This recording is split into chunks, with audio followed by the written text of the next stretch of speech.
नमस्कार श्रोते हो, दीपक रेगे कथाकथन चॅनलवर तुम्हा सगळ्यांचं मनापासून स्वागत. श्रोते हो, तुम्ही ऐकताय अभय बापट लिखित ऑब्जेक्शन ओव्हररूल्ड आणि आज ह्या कादंबरीचा शेवटचा अर्थात भाग 10वा. पोलीस स्टेशनमध्ये सौम्या आणि पाणीने कंटाळून बसले होते. दिवसभराचा कोर्टातील कामकाजाचा काळ आणि रात्रीचा प्रजापतीच्या बोटीवरचा प्रकार याचा शारीरिक आणि मानसिक थकवा पाणीनीला आला होता. तेवढ्यात तिथे इन्स्पेक्टर तारकर आला. काय भानगड काय पाणीने, त्यांनी विचारलं. अरे, तुझ्या पोलिसांनी हाती येऊ घातलेला खुनी निष्ठू दिला. त्याला मी सांगत होतो सगळी किनारपट्टी. नाही, मला पहिल्यापासनं सांग, सगळं सरळ सरळ पहिल्यापासनं. मग पाणीनीने सर्व हकीकत सविस्तर हातचं राखून न ठेवता कथन केले. पाणीनी, तुला त्या प्रजापतीच्या बोटीवर कशाला जायला पाहिजे होतं? मला त्या प्रेताच्या जागी झोपून भरती ओहोटीचा परिणाम प्रेतावर काय घडला असेल ते तपासायचं होतं. मग काय लक्षात आलं तुझ्या? भरतीनंतर बरोबर 4 तास आणि 1 मिनिट झाल्यावर बोट स्थिरावली. एक हिसडा बसला आणि मी उजव्या बाजूच्या, म्हणजे ज्याला बोटीवरचे लोक स्टारबोर्ड बाजू म्हणतात, त्या बाजूला घसरलो. तू गेला तरी चालेल. इन्स्पेक्टर तारकर पाणीनी पटवर्धनला घेऊन आलेल्या पोलिसांना म्हणाला. ना, तुम्ही त्याला सोडू नका सर, मी त्यांना रंगे हात पकडलं तेव्हा त्यांचे चेहरे बघायला पाहिले होते तुम्ही. हे बघे, मला त्यांचे चेहरे एकट्याला बघायचे आहेत, तू जा आता. पोलीस नाखुशीनं बाहेर गेला.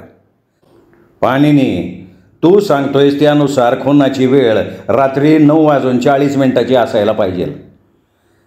पण सरकारी वकील तर संध्याकाळी 5:30 ते 6 म्हणतायत ना. हे बघ, डॉक्टरांनी रक्तस्रावाची जी वेळ सांगितली आणि तुझा भरती ओटीच्या वेळापत्रकाचा अभ्यास, यावरून खांडेकर जरी वाद घालत असले तरी ते खूप गोंधळून गेलेत हे मात्र नक्की. मुख्य म्हणजे न्यायाधीशांना तुझं म्हणणं पटलं आहे. ते उद्या कोर्टात गणित मांडून तपासणार आहेत. आम्हाला खांडेकरनी ज्या पद्धतीने फाईलावर घेतलं आहे ना, त्याच्यावरनं मी सांगतो की त्यांचा गोंधळच उडालेला आहे. अच्छा, म्हणजे बेलवलकर सापडला तर? सापडला. तो मिसेस पुंडला भेटायला शुक्रवारी दुपारी बस स्टँडवर आलता. ते दोघं पळून जाणार होते, पण दिव्या पुंडचा ठाम निर्णयच होत नव्हता. ती म्हणली, माझ्या नवऱ्याला न सांगता असं तुझ्याबरोबर पळून जाणं बरोबर वाटत नाही.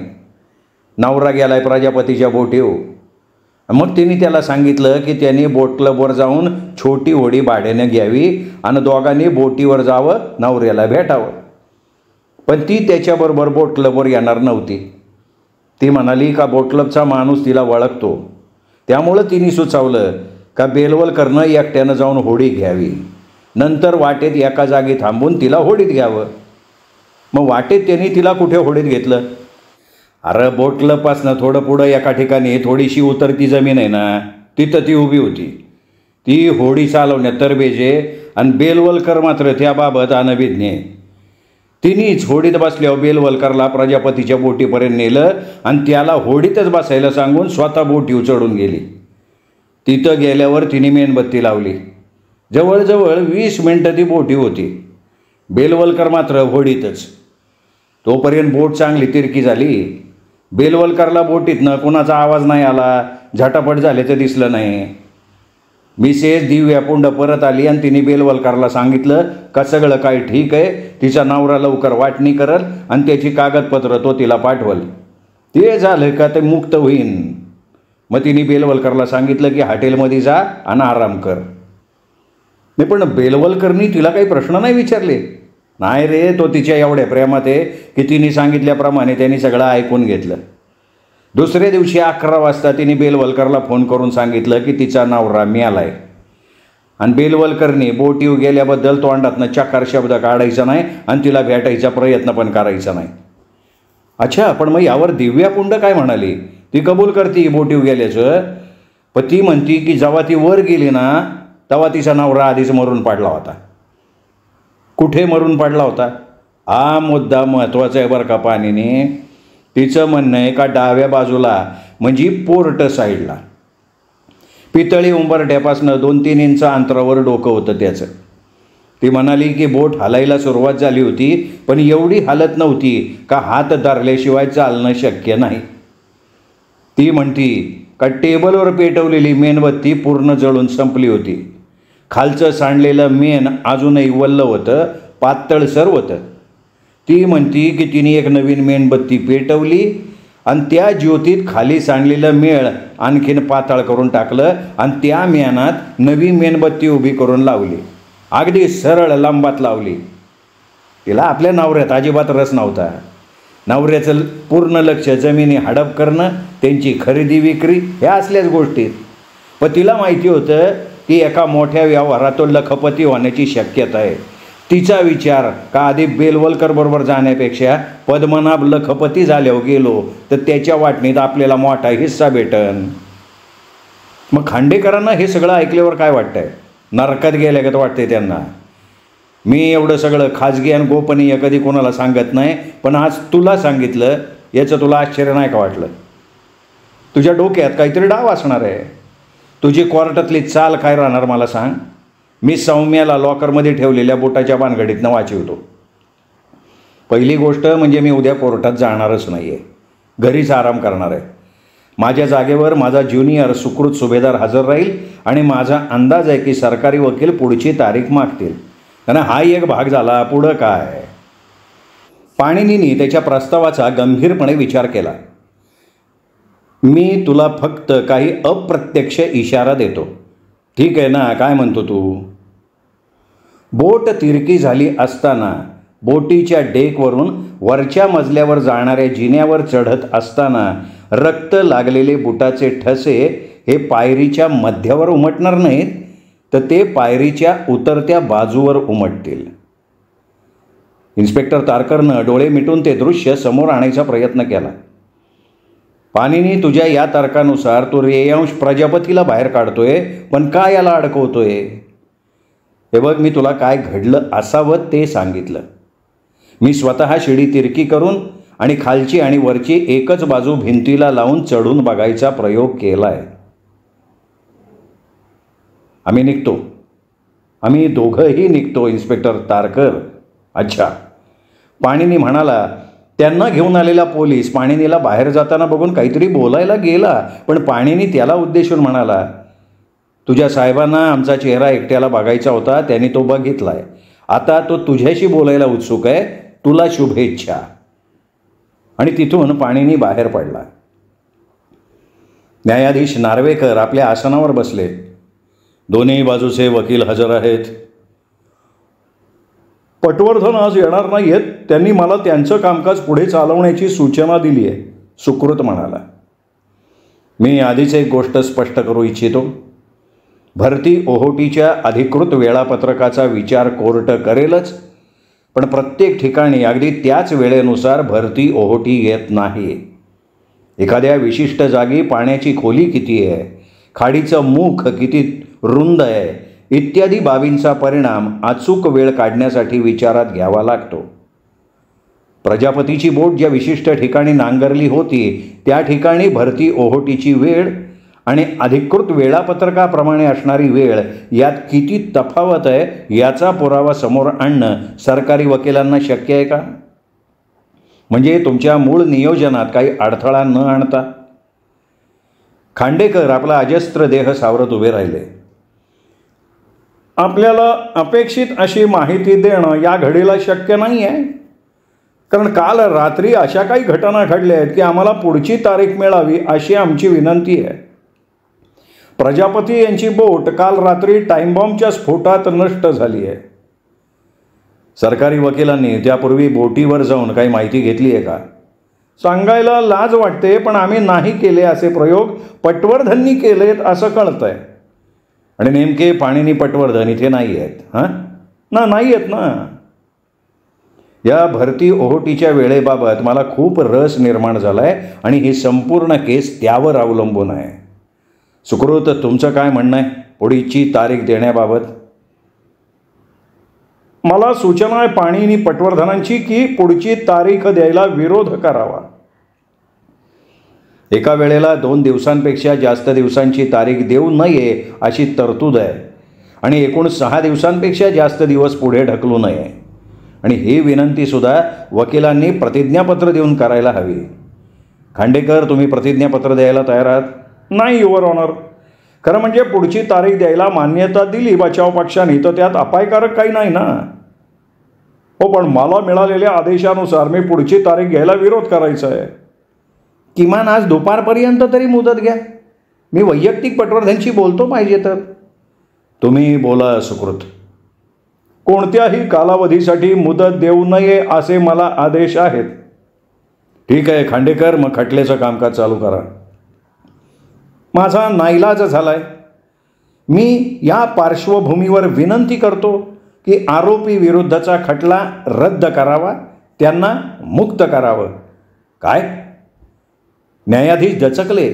शेवटी त्यांनी आदेश दिला. यात जरी पटवर्धन हजर नसले तरी त्यांनी उद्या कोर्टात हजर राहावं.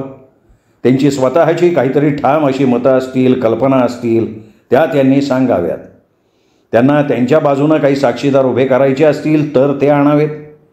सरकारी वकील जरी म्हणत असले की आरोपीला मुक्त करावं तरी कोर्ट हे जाणून घेण्यात उत्सुक आहे की खरा खुनी कोण आहे.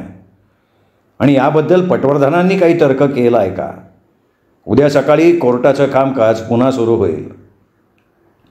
दुसऱ्या दिवशी सकाळी कोर्टात प्रचंड गर्दी झाली. स्वतः खांडेकरसुद्धा खूप उत्सुक होते पटवर्धनचं म्हणणं ऐकून घ्यायला. पटवर्धननं कोणी साक्षीदार आणले तरी त्यांची साक्ष स्टिप्युलेट करायची, म्हणजे त्याची साक्ष काय असेल याबाबत पटवर्धनचं म्हणणं मान्य करायचं असं त्यांनी ठरवलेलं होतं. फक्त उलट तपासणीचे अधिकार मात्र ते राखून ठेवणार होते. पाणिनी पटवर्धन कोर्टात आला तेव्हा कुठलंही प्रास्ताविक न करता न्यायाधीश नार्वेकर म्हणाले, मिस्टर पटवर्धन, आरोपी विरुद्धचा खटला काढून घ्यावा अशी विनंती सरकारी वकिलांनी केलेली आहे. तुमच्या दृष्टीनं खटला संपल्यात जमा आहे, पण खुनी कोण असावा असा तुमचा कयास आहे आणि त्यामागचा तुमचा तर्क काय आहे ते सांगा. खुनी कोण आहे हे ठरवण्यासाठी आधी खून किती वाजता झाला हे ठरवावं लागेल. पाणिनी पटवर्धन म्हणाला, परिस्थितीजन्य पुरावा हा मी नेहमीच सर्वोत्कृष्ट पुरावा समजत आलो आहे. या प्रकरणात 2 परिस्थितीजन्य पुरावे एकमेकांच्या विरुद्ध आहेत.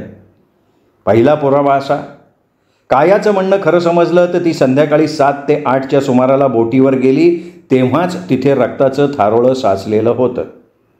तिच्या पायातल्या बुटाला रक्त लागलं आणि त्याचे ठसे जिन्यावरील पायऱ्यांवर मधोमध उमटले. यावरून लक्षात येतोय की बोट डगमगायला लागण्यापूर्वी तिथे खून झालेला होता.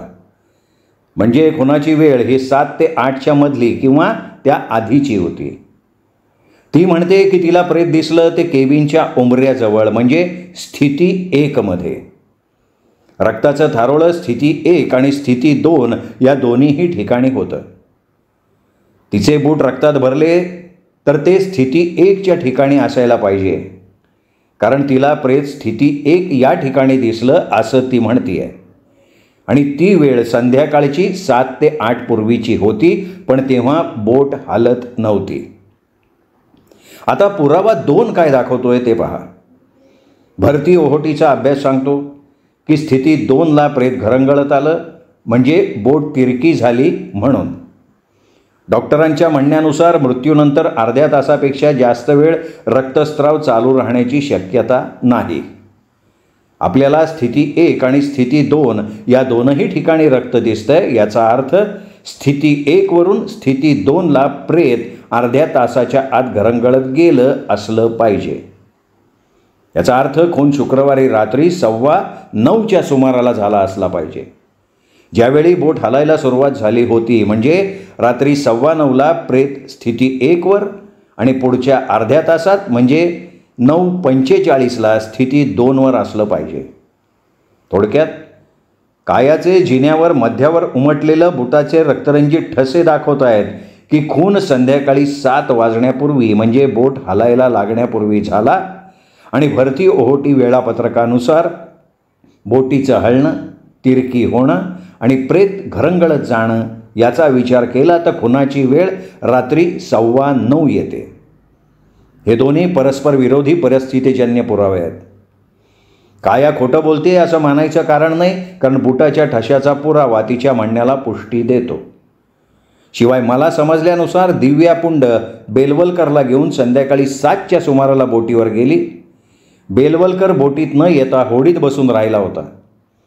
ती म्हणते की तिलासुद्धा तिचा नवरा मरून पडलेला दिसला आणि तो स्थिती 1 या ठिकाणी उंबऱ्याच्या जवळ होता. आता वेळेच्या बाबतीत तिचं म्हणणं कायाच्या म्हणण्याशी जुळतंय. मग या 2 परस्पर विरोधी परिस्थितीजन्य पुराव्यांवरनं नेमकं समजायचं काय? खून नक्की झाला कधी? न्यायाधीशांनी विचारलं. वस्तुस्थिती बदलत नाही. जर काया आणि दिव्या पुंड खरं बोलत असतील तर त्याचा अर्थ असा होतो की आपण परिस्थितीजन्य पुराव्याचा अर्थ काढताना गृहीत धरलेल्या गोष्टी चुकलेल्या आहेत. कोणत्या गोष्टी? खांडेकरांनी न राहून विचारलं. डोक्याला फटका बसून डोकं उंबरठ्यावर आपटलं आणि स्थिती 1 मध्ये त्याला मृत्यू आला हे गृहीतकच चुकीचं आहे. कारण ते गृहीत धरल्यामुळे आपण खून 9:15 वाजता झाला असं मानतोय. न्यायाधीश काहीतरी विचारायला गेले, पण पाणिनी पटवर्धनच्या बोलण्याचा ओघ थांबवावा असं त्यांना वाटलं नाही आणि ते शांत झाले. खुन्याने पुंडवर हल्ला केला आणि त्याला प्रथम स्थिती 2 वर टाकलं. स्थिती 1 वर नाही हे लक्षात घेऊयात. आणि त्या ठिकाणी म्हणजे स्थिती 2 वर प्रथम रक्ताचं थारोळं साचलं. पण पुंडचं डोकं तर स्थिती 1 जवळच्या उंबऱ्याला आपटून फुटलं आणि रक्तस्राव झाला ना. स्थिती 2च्या ठिकाणी उंबराच नव्हता, मग डोकं कसं फुटलं? खांडेकरांनी शंका व्यक्त केली. रेयांश प्रजापतीनं पुंडला ठोसा मारून खाली पाडलं आणि तो निघून गेला, परंतु तेव्हा पुंड मेला नाही. काया आणि तिच्यानंतर दिव्या पुंड येण्यापूर्वी खुनी तिथे आलेला असावा आणि त्याच्यात आणि पद्मनाभ पुंडमध्ये कशावरून तरी मोठे वाद झाले असावेत. त्यातून खुनी माणसानं कुठल्या तरी जड वस्तूनं त्याच्या डोक्यात मागच्या बाजूने आघात केला आणि तो आघात होताच पद्मनाभ पुंडचं डोकं फुटलं आणि तो स्थिती 2 या ठिकाणी मरून पडला. त्याच्या डोक्यातनं रक्तस्राव झाला. म्हणजे पहिल्यांदा रक्तस्राव झाला तो स्थिती 2 या ठिकाणी. त्यानंतर अत्यंत चतुराई दाखवत खुनी माणसानं त्याचा मृतदेह स्थिती 1 या ठिकाणी आणून उंबऱ्याच्या जवळ ठेवला. प्रेत लगेच हलवल्यामुळं उंबऱ्याच्या ठिकाणी म्हणजे स्थिती 1च्या ठिकाणी सुद्धा रक्तस्राव झाला. प्रेत या स्थिती 1ला हलवलं कारण त्याला भासवायचं होतं की रेयांश प्रजापतीच्या ठोशामुळे पुंडचं डोकं उंबऱ्यावर आपटून फुटलं. कारण खुनाच्या आधी पुंडशी बोलताना खुनी माणसाला पुंडनं सांगितलंच असणार की रेयांश प्रजापती आणि त्याच्यात झटापट झाली आणि रेयांशनं मारलेल्या ठोशामुळे पुंड धडपडला. आणि ह्याचा फायदा घेऊन खुनी माणसानं पुंडचं डोकं स्थिती 1 वर आणून उंबऱ्याजवळ ठेवून रेयांशनंच त्याचा खून केल्याचा बनाव रचला. यात त्याचा दुहेरी फायदा होता.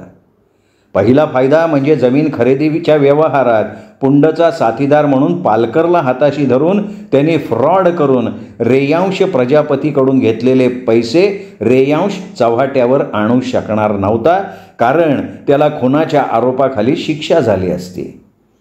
आणि दुसरा फायदा असा की त्याला माहिती होतं की बोट हालायला सुरुवात झाली की साधारण 9:40च्या सुमाराला प्रेत गडगडत स्थिती 2ला येईल आणि त्यावरून खुनाची वेळ शोधायचा प्रयत्न केला गेला तर 9:15ला प्रेत स्थिती 1ला होतं असा अर्थ काढला जाईल आणि त्यावेळी खुनी दुसरीकडे होता हे त्याला सिद्ध करता येईल.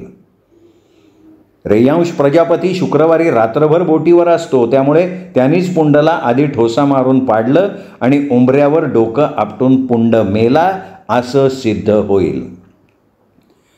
बोटीवर अशी कुठली जड वस्तू होती जी खुनी व्यक्तीनं पुंडला मारलेली असावी? लोखंडी सळई किंवा गज. बोटीवर चूल पेटवताना जळकी लाकडं आत बाहेर हलवण्यासाठी ती चुलीच्या जवळ ठेवली होती. तुला काय माहिती ते? खांडेकरांनी विचारलं. मी आणि सौम्या काल रात्री बोटीवर गेलो होतो, तेव्हा खुनी माणूस तिथे अंधारात अचानक आला. तेव्हा सौम्यानं तीच सळई माझ्या हातात संरक्षणासाठी म्हणून सरकवली होती. पाणिनीने गौप्यस्फोट करून टाकला.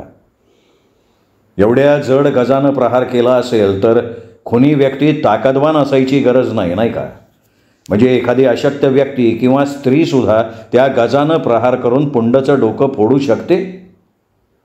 तुमचं म्हणणं बरोबर आहे, पण त्यानंतर पुंडचं अवजड शरीर स्थिती 2 वरून स्थिती 1 पर्यंत म्हणजे केबिनच्या उंबऱ्यापर्यंत आणणं हे ताकदवान गड्याचं काम आहे, ते काम स्त्रीचं नाही. पटवर्धन, तुम्ही बोटीवर गेला होता, तिथे खुनी का आला असावा आणि त्याने टाईमबॉम्बनं बोट का उडवून दिली असावी? तिथे राहिलेला एकमेव पुरावा खुनाचा हत्यार म्हणजे ती सळई किंवा गज, तो नेण्यासाठी तो आलेला असावा. आणि ते मिळालं नाही तर बोटच उडवून देऊन पुरावा पोलिसांना मिळणार नाही या तयारीने तो आला होता. शेवटी त्यांनी तेच केलं. मी आणि सौम्या चित्रांगद पागनीसच्या केबिनमध्ये परत आलो तेव्हा मला पोलीस स्टेशनवर न्यायला जो पोलीस आला होता त्यांनी माझं ऐकलं असतं, किनारपट्टी कडक तपासली असती आणि किनाऱ्यावरनं जाणाऱ्या सगळ्या गाड्या तपासल्या असत्या तर आज हा खुनी पकडला जाऊन कोर्टात हजर करता आला असता. पण त्या पोलिसाला जास्त रस मला पकडण्यात होता. फार तर्कशास्त्रीय दृष्ट्या अचूक निदान केलं तुम्ही मिस्टर पाणिनी पटवर्धन. तुमच्या अंदाजानं कोण आहे खुनी? तो पुंडचा भागीदार होता. त्याला मिसेस देव्यानं रेयांश प्रजापतीचा भूतकाळ सांगितला होता आणि ज्या आधारे त्या दोघांनी रेयांशला ब्लॅकमेल करून जमीन व्यवहारात पैसे उकळले, जो पूर्वी त्या बोटीवर आला होता, ज्याला भरती ओहोटी आणि त्याचा बोटीवर होणाऱ्या परिणामांची चांगली जाण आहे ना, तो खुनी आहे. कोण आहे तो? खांडेकर, नार्वेकर एकाच वेळी उद्गारले. या तीनही निकषात बसणारा सम्यक गर्गशिवाय दुसरा कोणी असू शकत नाही. त्याला संधी आणि कारण दोन्हीही होतं. दाखवायला कुक्कुटपालनाचा धंदा, पण खरा धंदा भविष्यात धरण क्षेत्रात किंवा हायवेमध्ये जाणारी जागा मुद्दाम कुक्कुटपालनासाठी खरेदी करायची आणि ती सरकारी धरणक्षेत्र किंवा हायवे म्हणून जेव्हा सरकार ताब्यात घेईल तेव्हा मोठ्या रकमेला सरकारला विकून टाकायची. सरकारकडनं मोबदला मिळवायचा. या धंद्यात तो पुंडचा भागीदार होता. कशावरून तरी त्यांच्यात पैशावरनं दुरावा निर्माण झाला आणि त्यांनी पुंडला मारलं. केवळ तर्क आणि अंदाज या संदर्भातला एकही पुरावा पटवर्धनकडे नाही. पटवर्धनच्या अशिलाला सोडायला तुम्हीच सांगितलंय, त्याच्या विरोधात काहीही सिद्ध न झाल्यामुळे. पटवर्धननी आत्ता सांगितलेली प्रत्येक गोष्ट तर्काच्या कसोटीवर बरोबर आहे, परिस्थितीजन्य पुराव्यात चपखल बसणारी आहे. पटवर्धननं सांगितलेल्या माहितीवरून सम्यक गर्गला अटक करण्याची आणि पुरावे गोळा करून खटला चालवण्याची ही जबाबदारी तुमची आहे आणि पोलिसांची आहे, पटवर्धनची नाही. तुम्ही तुमची जबाबदारी पार पाडणार आहात का, मला ते बघायचं आहे. न्यायाधीशांनी खडसावलं. खांडेकर काहीतरी बोलणार होते, पण तेवढ्यात त्यांना इन्स्पेक्टर तारकर तीरासारखा उठून कोर्टातनं बाहेर पडताना दिसला. सम्यक गर्गला तातडीनं अटक करायची खांडेकरांनी दिलेली आज्ञा ऐकायला सुद्धा तारकर थांबला नव्हता. श्रोते हो, ही होती अभय बापट यांची कादंबरी ऑब्जेक्शन ओव्हररोल्ड. कादंबरी नक्कीच आवडली असेल. या कादंबरीचा प्रत्येक व्हिडिओ लाईक करा, शेअर करा आणि हो, तुमच्याकडनं चॅनल सबस्क्राईब करायचं राहून गेलं असेल तर प्लीज चॅनल तेवढं सबस्क्राईब करा. भेटूयात पुन्हाच अशाच एका उत्कंठावर्धक कादंबरीसह. तोपर्यंत नमस्कार मित्रहो.